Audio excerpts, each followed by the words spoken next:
Assalamu alaikum warahmatullahi wabarakatuh. Naam, tunamshukuru Allah subhanahu wa ta'ala kujalia neema ya uzima na afya, tumeshinda salama, alhamdulillahi rabbil alamin.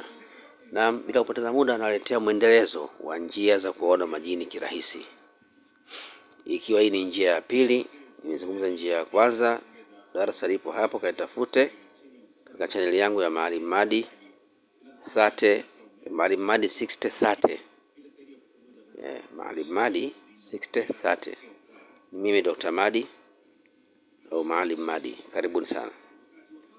Nimetoa kwanza huko kuhusu matumizi ya kuandika suratul Fatiha kwa miskina na zafarani pamoja na manyoya ya kuku mweupe na kuku jike mweusi.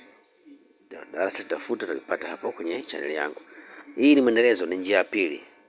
Ndugu zangu, hizi ni njia nyepesi na rahisi, lakini zimefanywa kazi na zimetoa majibu. Hivyo basi usifanye kwa lengo la kujaribu. Dhamiria kufanya na sio kwamba unakwenda kujaribu. Mambo ya vikuwa na viumbe, mambo ya ulimwengu wa kiroho hayajaribiwi, bali yanafanywa. Mtu umeazimia kwenda kufanya. Nini cha kufanya? Tafuta macho ya kuku mweusi jike na macho ya paka mweusi. Sawa? Kuku mweusi na paka mweusi. Macho utayachoma,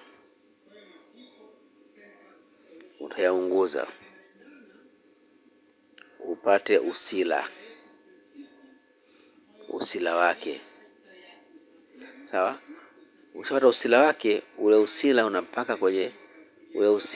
unapaka kwenye kope za macho kama wanja.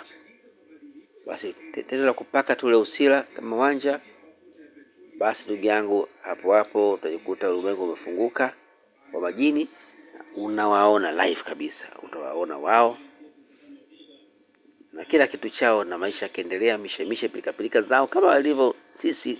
Kariakoo, mishe za Kariakoo, mishe za wapi, na wao wako hivyo hivyo, wana miji, wana uswahilini, wana mjini, wana kila kitu. Kwa utashuhudia ulimwengu wa majini na maisha yao yanavyoendelea na harakati zao za kila siku zinavyoendelea. Sawa? Utashuhudia na utakuwasemesha, utawasemesha na wao watakujibu. Naudia tena, kabla ufanye kitu, kwanza uwe katika kinga. Jikinge kwanza, soma dua za kinga. Soma dua za kinga. Sawa, dua za kinga. Moja, ama la, chola duara, chola sako kwa kutumia nini? Kwa kutumia chumvi. Chola sako kwa kutumia chumvi ya mawe. Kaa ndani ya sako na duara lile. Basi hapo utakuwa uko salama salimini. Wengine ni wakorofi. Kikuona za kujiambia nataka kwani unawaona za kukuletea fujo pengine. Lakini kwa umejikinga, umesoma dua za ulinzi, ama kwa ndani ya hilo ndani ya duara ambalo umezungusha kuchungia mawe, au umechola sako, ile sako umekaa katikati ya sako, hapo utakuwa salama salimini ndugu yangu. Utazungumza nao vizuri, utawaona, utashuhudia kitu chao mengi, utashuhudia hapo. Una jambo la kuuliza ulize, una shida gani utawaambia. Utakata kuambia kuitie rohani wa shida gani, kwa mujibu wa haja yako watakwenda kukutia, na utazungumza naye live. Ni njia ya pili hiyo. Kama mkawakula kwa njia ya tatu, yani njia rahisi kabisa za kuona rohani bila mlongo, kaa tayari kwa njia ya tatu. Wa assalamu alaikum wa rahmatullahi ta'ala wa barakatuh.